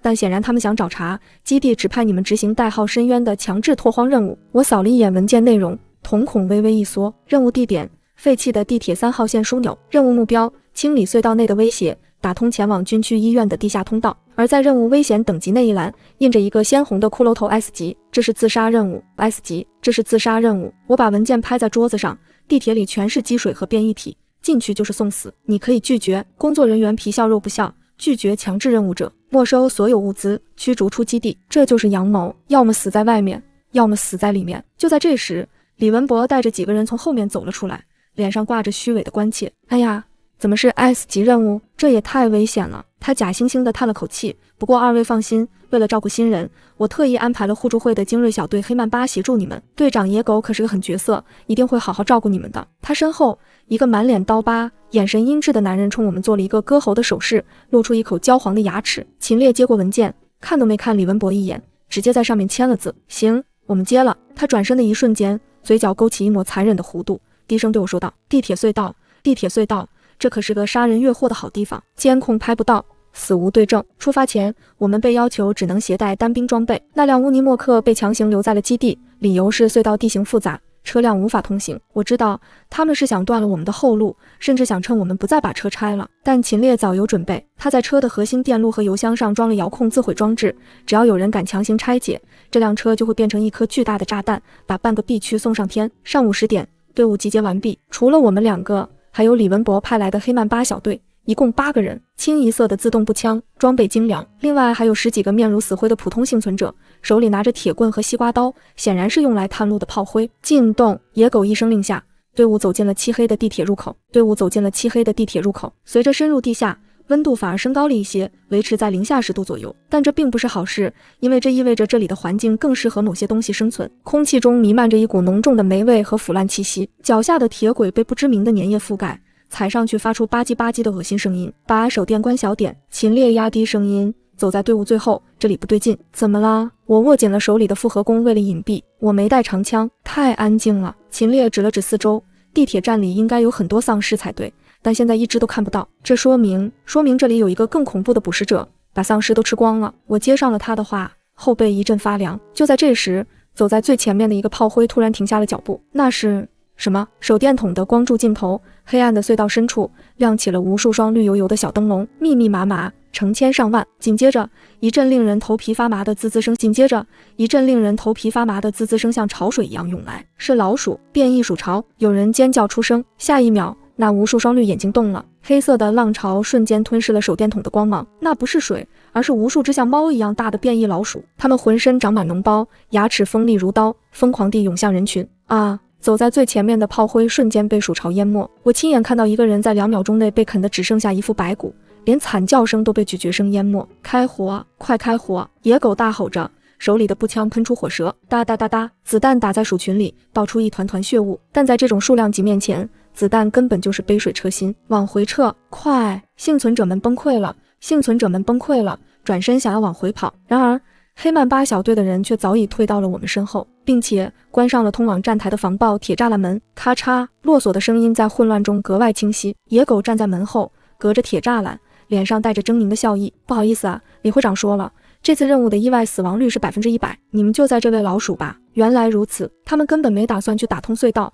他们的任务就是把我们引到这里，然后借鼠潮的手除掉我们。那10几个炮灰绝望地拍打着铁门，哭喊求饶，但回应他们的只有野狗冰冷的枪口。秦烈，我回头看向身后的鼠潮，距离我们只有不到50米了。秦烈却丝毫不慌，他从背包里掏出2瓶用可乐瓶装着的液体，塞给我1瓶。这是什么？诱饵剂。这是什么？诱饵剂。秦烈冷笑，我在那个李文博身上闻到过这种味道，这是专门用来吸引变异生物的高浓度荷尔蒙，他们想用这招阴我们，可惜我刚才顺手从野狗包里摸出来了。说完，秦烈猛地将手里的瓶子砸向铁门后的野狗等人，瓶子碎裂，液体溅了野狗一身，一股奇异的甜香味瞬间弥漫开来。原本疯狂扑向我们的鼠潮，在闻到这股味道的瞬间，像是被按下了暂停键，所有的老鼠都停了下来，鼻子抽动，然后那一双双绿色的眼睛齐刷刷地越过我们，死死盯住了铁门后的野狗。这一刻，攻守逆转，野狗脸上的笑容凝固了，他惊恐地闻了闻身上的味道，脸色瞬间变得煞白。不，这是引诱剂，这是引诱剂，你怎么会有？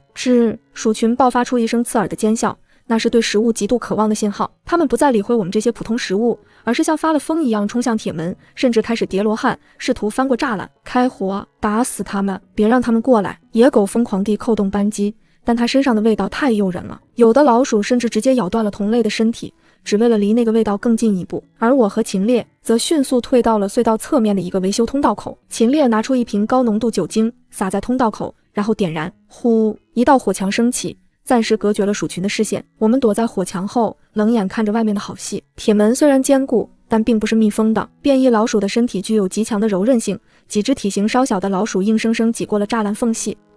滚开！咬我腿了！救命！队长救命！队长救我！惨叫声在门后此起彼伏。一旦防线有了缺口，崩溃就是一瞬间的事。更多的老鼠挤了进去，甚至有的直接爬上了天花板的管道，跳进了人群里。刚才还嚣张跋扈的黑曼巴小队，此刻变成了真正的盘中餐。野狗还在垂死挣扎，他扔掉了打空的步枪，拔出匕首疯狂挥砍。江宁、秦烈，老子做鬼也不会放过你们！我透过火光看着他被几只硕大的老鼠扑倒在地，喉咙被咬穿，鲜血喷涌而出。做鬼！我冷冷地说道，你连做鬼的机会都没有，你会变成老鼠屎。几分钟后，门后的惨叫声彻底消失，只剩下令人毛骨悚然的咀嚼声。鼠潮在享用完大餐后，大部分都散去了，只有零星几只还在啃食骨头。秦烈灭掉火墙，抽出军刀，干净利落地解决了剩下的几只老鼠。我们走到铁门前，里面已经是一片地狱景象，满地的碎肉和白骨，根本分不清谁是谁。秦烈伸手进去，打开了门锁。别看了，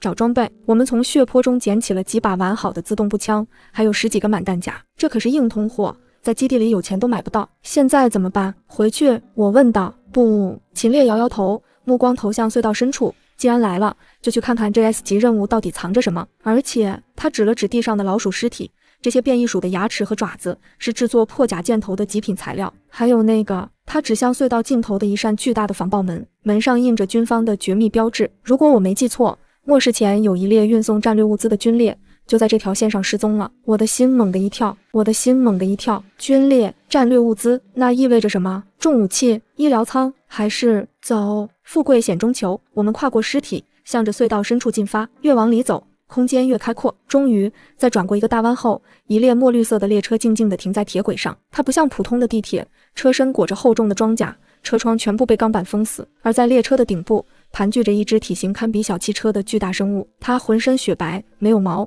皮肤呈现出半透明的粉红色，长着2条长长的尾巴。它是这群变异鼠的女王鼠王，它正趴在车顶上沉睡，怀里似乎抱着什么发光的东西。秦烈拉住我，打手势示意，那是3阶变异体，硬拼必死。那怎么办？秦烈指了指那东西怀里的发光物，又指了指列车尾部的一个开启的舱门。声东击西，声东击西，我去引开它，你进车厢拿东西。不行，太危险了。我下意识拒绝。相信我。秦烈眼神坚定，从背包里掏出一枚刚才缴获的手雷。这玩意儿我有把握。没等我再说什么，他已经像一只灵猫一样窜了出去。嘿，大家伙！秦烈站在远处的站台上，拉开拉环，直接把手雷扔向了鼠王。轰！手雷在鼠王身边爆炸，虽然没能炸穿他的皮，但巨大的冲击波和火光彻底激怒了他。是，鼠王发出一声足以震碎耳膜的尖笑，庞大的身躯猛地弹起，像一辆坦克一样冲向秦烈。就是现在！我咬着牙，趁着鼠王离开的瞬间，疯狂冲向列车尾部。我钻进车厢，打开手电，眼前的景象让我呼吸骤停。这根本不是普通的物资车，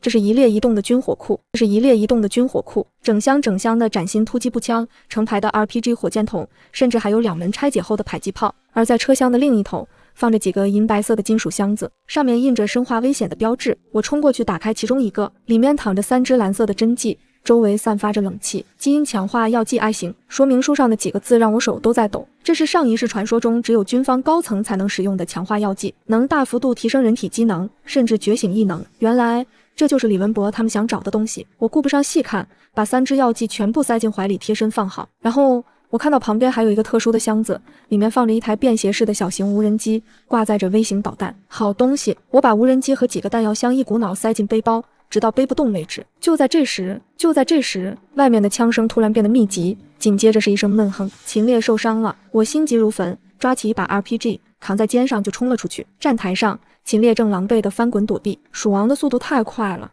哪怕是秦烈也有些招架不住。他的左臂被划了一道大口子，鲜血染红了衣袖。此时，鼠王正把他逼到了墙角，张开血盆大口准备咬下。秦烈，趴下！我大吼一声，半跪在地，瞄准了鼠王那张丑陋的脸，扣动扳机，咻！火箭弹拖着尾焰呼啸而去。秦烈在听到我声音的瞬间，没有任何犹豫，直接向侧面扑倒。轰隆！火箭弹精准地钻进了鼠王的嘴里，然后爆炸，血肉横飞，鼠王的半个脑袋直接被炸没了，庞大的身躯轰然倒塌，抽搐了几下就不动了。我扔掉发烫的发射筒，腿一软坐在地上。秦烈捂着胳膊走过来，看着那具尸体，又看了看我，咧嘴一笑，准头不错。我爬起来，从怀里掏出那只蓝色的药剂，在他眼前晃晃。为了这个，值了。秦烈瞳孔猛地收缩，显然他也认出了这是什么。有了这个，他眼中闪过一丝狂热。西山基地该换个主人了。回到基地时已经是深夜，我们满身是血，背包里塞得鼓鼓囊囊。守门的卫兵看到我们活着回来，像见了鬼一样。你们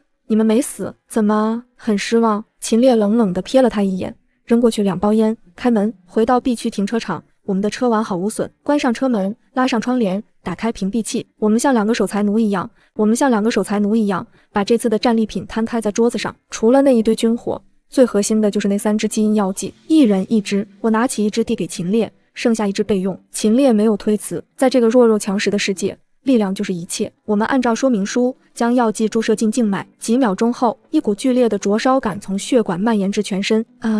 我咬紧牙关，感觉每一个细胞都在被撕裂重组，骨骼发出咔咔的响声，肌肉在痉挛中变得更加紧致有力。这种痛苦持续了整整1个小时。当我再次睁开眼时，世界变了。我能听到100米外老鼠爬过的声音，能看清空气中漂浮的尘埃。握紧拳头，一股爆炸般的力量充斥全身。秦烈也醒了。他原本就恐怖的肌肉线条变得更加流畅，眼神如同实质般的刀锋。他随手拿起一根实心钢管，轻轻一掰，咔嚓，钢管像面条一样弯曲了，力量提升了至少3倍。秦烈评估道。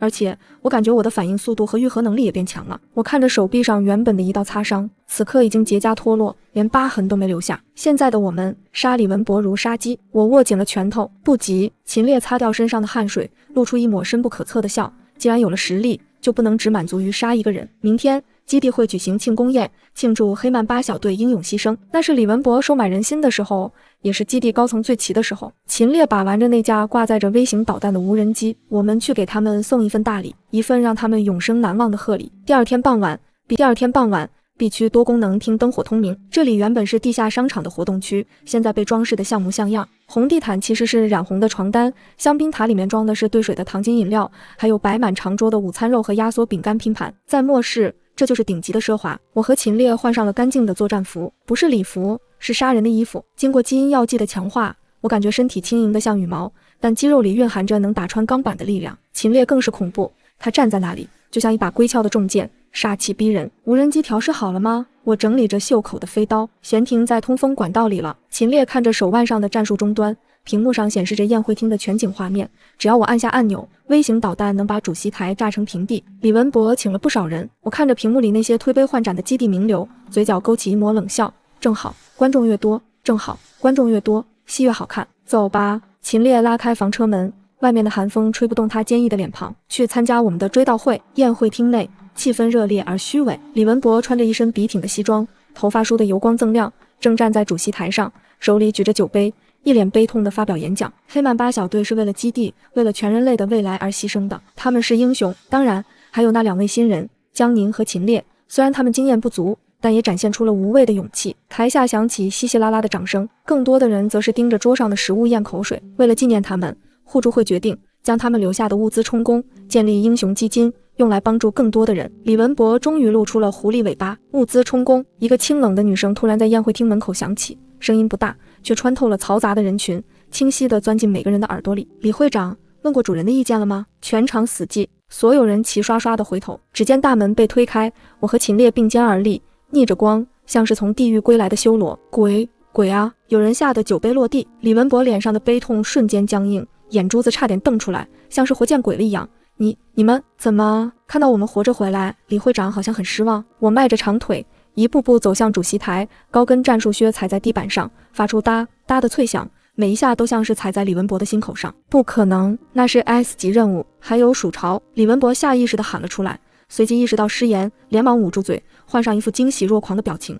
我是说，太好了，那是 S 级任务，你们能活着回来简直是奇迹，真是天佑我必屈。他张开双臂，想要上来拥抱我们，以此来掩饰尴尬。别演了，看着恶心，别演了，看着恶心。秦烈一脚踹开面前挡路的椅子，那把实木椅子像炮弹一样飞出去，砰的一声砸在墙上，4分5裂，全场哗然。这不仅是打脸，这是赤裸裸的挑衅。李文博脸色阴沉下来，收回了手，整理了一下领带，眼神变得阴毒。2位刚回来，火气不要这么大，既然活着回来了，那就是好事。不过他话锋一转，语气带上了威胁，基地的规矩不能坏，你们在任务中私自脱离队伍，导致黑曼巴小队全军覆没，这笔账得算算吧。这还要算？我笑了，笑得花枝乱颤。我从口袋里掏出一个录音笔，按下播放键，顺手扔进了麦克风。滋滋，李会长说了，这次任务的意外死亡率是100%，你们就在这喂老鼠吧。野狗那嚣张的声音通过音响在整个宴会厅回荡。李文博的脸瞬间变得惨白，台下的幸存者们开始窃窃私语，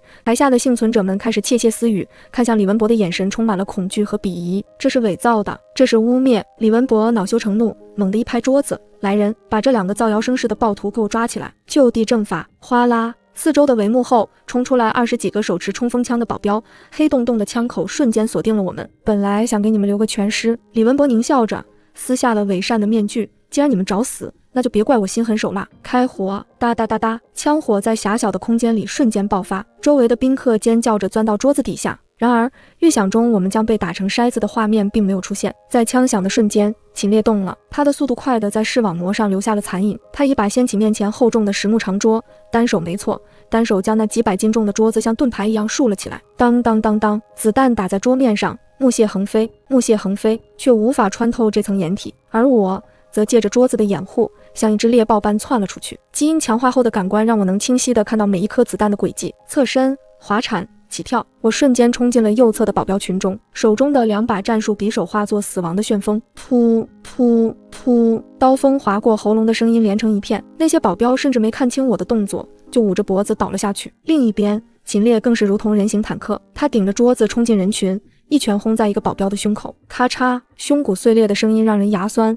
那个180斤的壮汉直接被打飞了5米远，撞在墙上抠都抠不下来。20个全副武装的保镖在不到1分钟的时间里全部躺下，哀嚎声响彻宴会厅，我和秦烈站在血泊中，身上甚至连一滴血都没沾上。这就是基因强化的恐怖，我们已经是另一种生物了。李文博瘫坐在主席台上，双腿发抖，裤裆湿了一大片。他看着满地的尸体，又看着毫发无伤的我们，终于崩溃了。别杀我！他哆哆嗦嗦地往后爬。我是互助会会长，我背后是军方，杀了我也你们活不了。军方！秦烈冷笑一声，抬起手腕，嗡！通风管道的格栅被撞开，那架挂载着微型导弹的无人机像一只凶猛的胡蜂，悬停在李文博的眉心前方1米处。红色的激光点死死定在他的脑门上。你觉得在你背后的人赶来之前，这枚导弹能不能把你炸成碎片？李文博彻底绝望了。别，我错了，物资都给你们，以后必须你们说了算。我走上台，一脚踩在他的手上，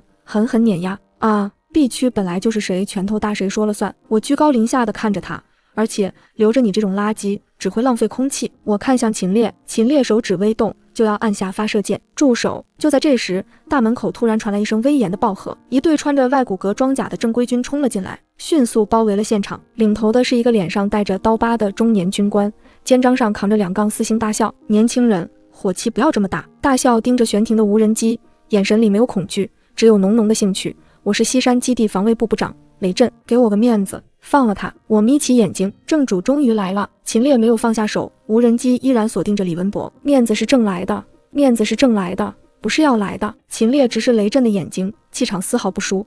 这个人设局杀我们，还想抢我们的物资，按照基地的战时条例，试图谋杀同跑者，杀无赦。我没说错吧，雷部长？雷震愣了一下，随即哈哈大笑。好一个杀无赦，有种！他看了一眼地上像死狗一样的李文博，眼中闪过一丝厌恶。这种废物确实死不足惜，但他是李参谋的侄子，杀了他会有麻烦。不过雷震话锋一转，目光灼灼地盯着我和秦烈，我看你们2个的身手不像是普通人，尤其是刚才那种速度和力量，你们用的那个东西，他指的是基因药剂。果然，军方高层知道那列火车的秘密，是又怎样？我握紧了匕首，随时准备爆起。别紧张，雷震摆摆手，示意手下放下枪。那批药剂本来就是试验品，你们能活着通过排异反应，说明你们是完美的适格者。现在的世道，强者为尊，强者为尊。雷震走到李文博面前，一脚将他踢开。从今天起，互助会解散，你们2个接替黑曼巴的位置，直接对我负责。必区的所有资源，你们优先调用。至于这个废物，雷震拔出手枪，看都没看，反手就是一枪。砰！李文博眉心中弹，瞪大眼睛倒了下去。现在麻烦没有了。雷震吹了吹枪口的烟，看着我们，成交吗？我和秦烈对视一眼，这是个聪明的交易。成交。秦烈收回无人机，这一刻我们正式踏入了西山基地的权力核心。雷震是个雷厉风行的人。当晚我们就搬出了地下停车场，住进了 A 区的军官公寓，2室1厅，有独立的卫浴，甚至还有24小时热水，这在末世简直是皇宫般的待遇。但我并没有被安逸冲昏头脑，坐在柔软的沙发上，我看着窗外漆黑的夜色，心中隐隐不安。雷震杀李文博太果断了。秦烈擦拭着新领到的高斯步枪，头也不抬地说道，这说明2点：第一，他急需拉拢我们；第二，基地面临的危机比我们想象的要大得多。你是说变异体？不止。秦烈打开全息地图，指着西山深处的一片红色区域。刚才雷震给我看了绝密情报，西山地底深处检测到了超高能反应。那场地震不仅仅是地壳运动，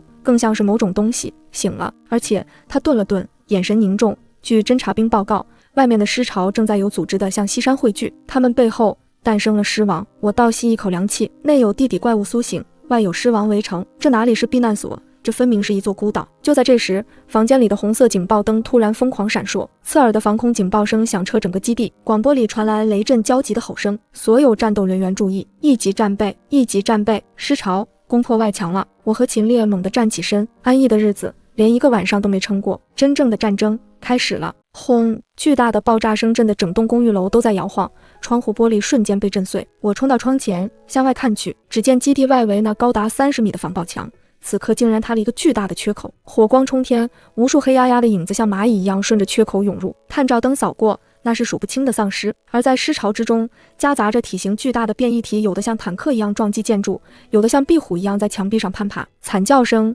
枪炮声、怪物的嘶吼声混成一片。地区完了。秦烈站在我身后，声音冰冷，那些难民是第一波饲料。我看着地区那片简易棚户区瞬间被尸潮淹没，心里虽然早有准备，但还是感到一阵寒意。数万人几分钟内就会变成尸体或者新的丧尸。走，去防线，走，去防线。秦烈抓起装备包，如果 A 区被攻破，我们也得死。我们冲出公寓，迎面撞上了一队慌乱的士兵。别乱跑，去第2道防线，守住 B 区入口。一个军官挥舞着手枪大喊，下一秒，一只从天而降的猎杀者，一种四肢细长、速度极快的变异体直接扑在他身上，一口咬断了他的脖子。哒哒哒，秦烈抬手就是一梭子，精准地打爆了猎杀者的脑袋。跟我走！他大吼一声，接过了指挥权。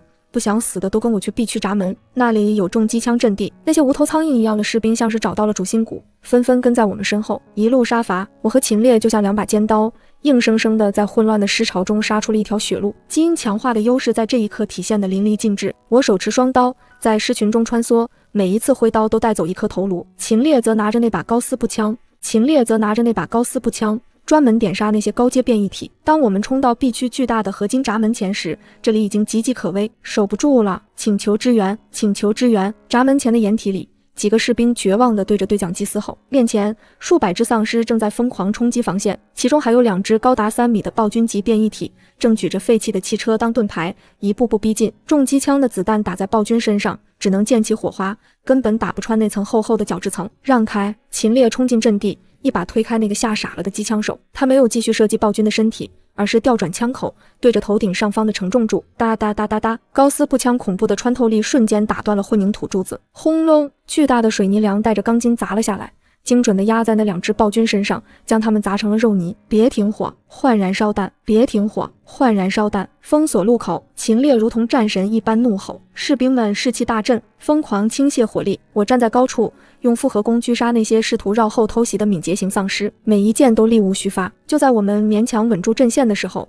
雷震的通讯接了进来：秦烈、江宁，你们那边怎么样？暂时守住了。秦烈喘着气，但弹药不够，最多撑半小时。听着，雷震的声音透着一股决绝。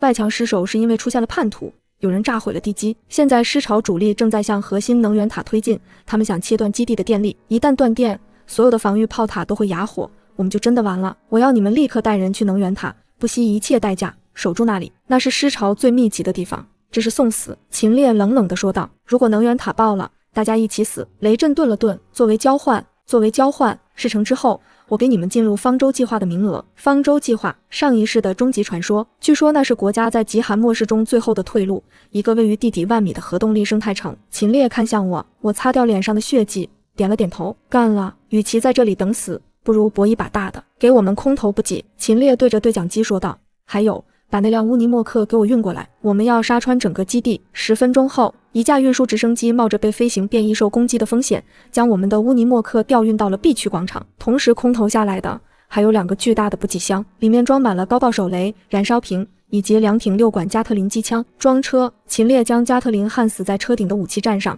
把弹链像蟒蛇一样缠绕在车身。我则将所有的手雷挂在战术背心上，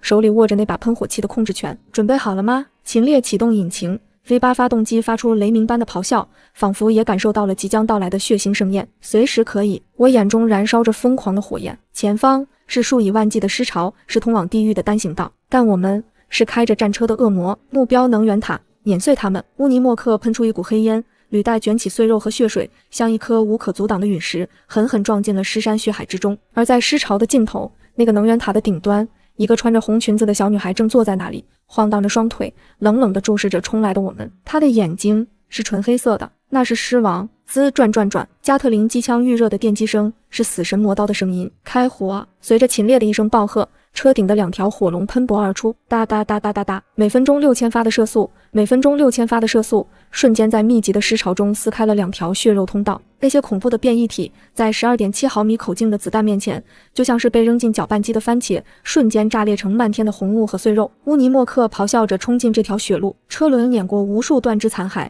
发出令人牙酸的咔嚓声，车身剧烈颠簸，像是在狂风巨浪中航行的小船。左边，暴君！我死死盯着雷达屏幕，大声预警。一只体型足有4米高的巨型丧尸举着一块从城墙上拆下来的混凝土板，像推土机一样从左侧撞了过来。坐稳！秦烈没有减速，反而猛打方向盘，车头那个巨大的合金铲雪梨调整角度，迎面撞了上去。轰！钢铁与混凝土的硬碰硬，乌尼莫克猛地一顿，我感觉5脏6腑都移位了。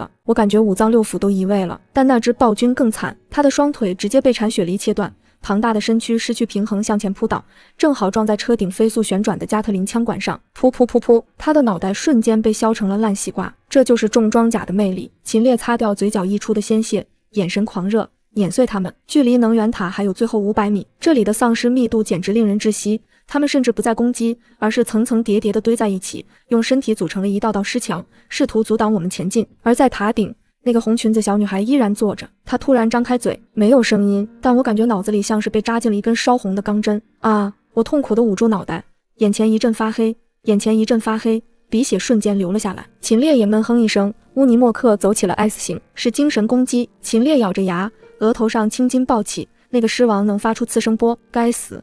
车里的隔音层挡不住这个。随着小女孩的尖叫，周围的丧尸像是打了兴奋剂一样，动作瞬间加快了1倍。他们不再畏惧死亡，疯狂地扑向车身，用爪子抓，用牙齿咬，甚至用头撞击防弹玻璃。砰砰砰！车窗上出现了无数蛛网般的裂纹，挡不住了，必须干掉那个指挥官。秦烈猛地踩下刹车，车身一个漂移横在尸潮中。江宁用无人机挂载所有的微型导弹，给我轰了他！我强忍着剧痛，哆哆嗦嗦地拿起控制终端，视线模糊，手也在抖。但我知道，如果不杀了他，我们都会死在这里，变成那群怪物的口粮。给我去死！我咬破舌尖，利用疼痛强行集中精神，锁定了塔顶那个红色的身影，发射！咻咻咻！3枚微型导弹拖着尾焰，呼啸着冲向塔顶。那个红裙小女孩似乎察觉到了危险，她猛地站起来，那双漆黑的眼睛死死盯着飞来的导弹。下一秒，不可思议的一幕发生了，几只敏捷型的猎杀者竟然从塔身两侧跳了起来，用身体挡在了导弹的飞行轨迹上。轰轰轰！火光炸裂，猎杀者被炸成了碎片，但小女孩毫发无伤。她看着下面的我们，脸上露出了一个极其人性化的嘲讽的笑容，然后她抬起手指向了我们的车。好！尸潮瞬间沸腾，这一次他们不再是无脑冲锋，几十只力量型的变异体合力抬起了一辆报废的公交车，像投石机一样狠狠地砸向乌尼莫克。曹！秦烈大骂一声，挂上倒挡疯狂后退。咣当！公交车砸在车头前方2米处，砸出一个大坑，溅起的碎石把挡风玻璃彻底砸碎了。极寒的狂风瞬间灌入车厢，没法打了，这玩意儿有智商！我绝望地大喊，有智商！秦烈眼中闪过一丝狠戾，从座位底下拖出一个黑色的手提箱，那就看看他的智商能不能抗住核聚变电池的讯爆。他指着不远处的能源塔基座，那是基地的核心供电系统，里面有一组大型聚变电池，只要引爆它，方圆500米内连细菌都活不下来。你是想把我们也炸死，置之死地而后生？秦烈一把将我拉下车，带上防爆盾，冲进塔里。引爆后，我们躲进地下的冷却池，那是唯一的生路，这是最后的疯狂。我们放弃了战车，背靠背杀进了尸潮。秦烈手中的高斯步枪已经打红了枪管，我挥舞着2把战术短刀，像个不知疲倦的杀戮机器。基因药剂的效果被催发到了极致，我甚至能看清丧尸肌肉收缩的纹理，预判他们的攻击动作。在那边入口，秦烈一脚踹飞一只扑上来的丧尸，指着能源塔下方的一个维修门。然而门口站着一个人，一个穿着白大褂戴着金丝眼镜的男人，他身后站着2只体型极其魁梧的暴君，像2条忠诚的看门狗。赵博士，我认出了他，他是基地科学院的首席专家，也是这次方舟计划的核心成员。你们不能进去。赵博士推了推眼镜，语气平静的可怕。女王正在进化，她是人类的新希望，你们这些就是带的残次品，不配打扰她。女王，我看着塔顶那个指挥尸潮屠杀人类的怪物，你管那个吃人的东西叫希望？那是进化。赵博士眼中闪烁着狂热的光芒，极寒只是筛选机制，只有融合了病毒，适应了环境，才是新人类。我已经把外墙的防御代码给了他，很快整个基地都将成为新人类的摇篮。原来叛徒是他，疯子！秦烈没有任何废话，抬手就是一枪，砰！子弹被一只暴君用手臂挡住，杀了他们。赵博士冷冷地下令，2只暴君咆哮着冲了过来。那个疯子交给你，这2个大块头归我。秦烈扔掉打空的步枪，拔出了背后的合金重斧，他没有任何退缩，迎着2只暴君冲了上去。这是一种极其震撼的视觉冲击。1米9的秦烈在3米高的暴君面前显得如此渺小，但他爆发出的力量却足以撼动山岳。他侧身避开一只暴君的重拳，借力打力，一斧头砍在暴君的膝盖弯处，咔嚓，合金斧刃切断了肌腱，暴君轰然跪地。而我则如鬼魅般绕过了战场，直扑赵博士，拦住他。赵博士惊慌的后退，掏出一把手枪乱射。我身形晃动，避开子弹，瞬间欺身而上。为了所谓的进化，你害死了几万人。我手中的短刀抵在他的喉咙上，眼神冰冷。那你进化了吗？别杀我！我知道方舟的秘密，我知道。噗！刀锋划过，我没有兴趣听他的秘密。这种反人类的疯子，多活1秒都是对空气的侮辱。赵博士捂着喉咙倒下，眼中的狂热变成了恐惧和不甘。此时，秦烈那边也结束了战斗。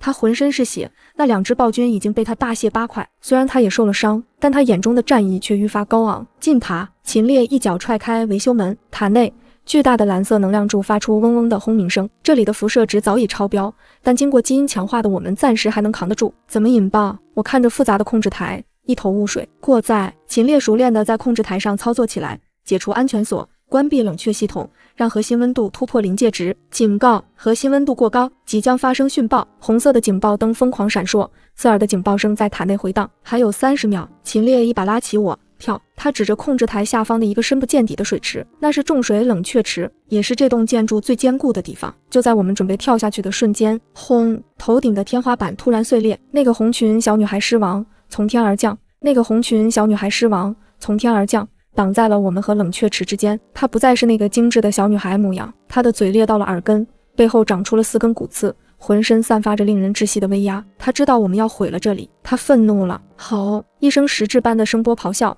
直接将我震飞了出去，撞在墙上，吐出一口鲜血。江宁！秦烈大吼一声，举起重斧劈向狮王，但这只狮王的速度太快了，他只是轻轻一闪，骨刺就刺穿了秦烈的肩膀，将他钉在了墙上。秦烈！我目眦欲裂，倒计时还有15秒，如果不解决他，我们都得死。绝境之中，我摸到了怀里那只剩下的一型基因药剂，那是留着备用的，但现在我没有任何犹豫，拔掉针帽，不是扎向自己，而是猛地冲向狮王。狮王正在折磨秦烈，似乎没想到我也能动。当我冲到他面前时，他轻蔑地伸出一只爪子想要拍死我。我没有躲，噗！利爪贯穿了我的左肩，剧痛让我差点昏厥，但我死死抓住了他的手臂，借着这股力量，将手中的针管狠狠扎进了他那只漆黑的眼睛里。给我进化去吧！我猛地推入药剂。基因药剂对人类是强化剂，但对这种已经变异的生物来说，就是剧毒的基因崩溃剂。嗷！狮王发出了凄厉的惨叫，他的身体开始剧烈抽搐，那只眼睛里喷涌出黑色的浓浆，原本坚硬的皮肤开始像蜡一样融化，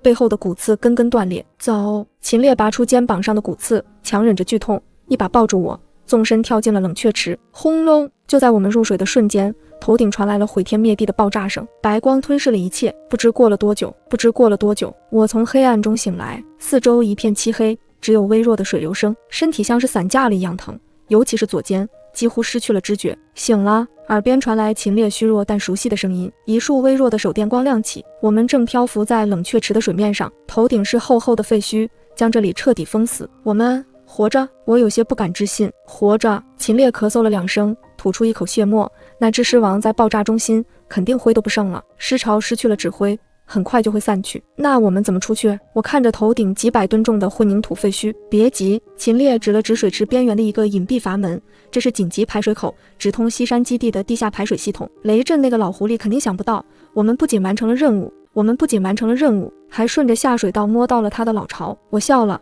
牵动伤口疼得龇牙咧嘴。那2张船票他赖不掉。我们互相搀扶着爬上岸，拧开了那个生锈的阀门，黑暗幽深的管道出现在眼前，那是通往地底，通往方舟，也是通往真相的路。3天后，西山基地核心区，雷震的办公室。雷震正坐在真皮沙发上，手里端着一杯红酒，看着窗外正在重建的基地，心情不错。尸潮退了，虽然外城损失惨重，但他借机清洗了反对派，包括那个不听话的赵博士，巩固了统治。至于那2个去炸塔的倒霉蛋，可惜了，是2把好刀。雷震抿了一口酒，摇了摇头，不过死了也好，省得我兑现承诺。咚咚咚，敲门声响起，进。雷震以为是副官，门开了，走进来的不是副官，而是2个浑身缠满绷带却依然挺拔如松的身影。雷震手中的酒杯啪的一声掉在地上，摔得粉碎，红酒洒在地毯上，像血一样刺眼。雷部长，好久不见。秦烈拉开椅子，大马金刀的坐下，眼神戏谑。我们来拿船票了。我站在秦烈身旁，手中玩着一把手术刀，冷冷地补充道，不仅是船票，还有利息。雷震脸色变幻，从震惊到阴沉，最后化为一声大笑，哈哈哈哈，命真大，我雷震这辈子没服过谁，你们算2个。他从抽屉里拿出2张金色的磁卡，扔在桌上，这是方舟的特级通行证，有了它，你们就是新世界的贵族。不过，雷震身体前倾，眼中闪烁着野心的光芒。方舟并没有你们想象的那么美好，那里是真正的深渊，地底的世界，不仅有人，还有比狮王更恐怖的东西。你们敢去吗？我和秦烈对视一眼，同时伸手按住了那2张磁卡。深渊，我嘴角勾起一抹狂傲的笑，我们就是从深渊里爬出来的。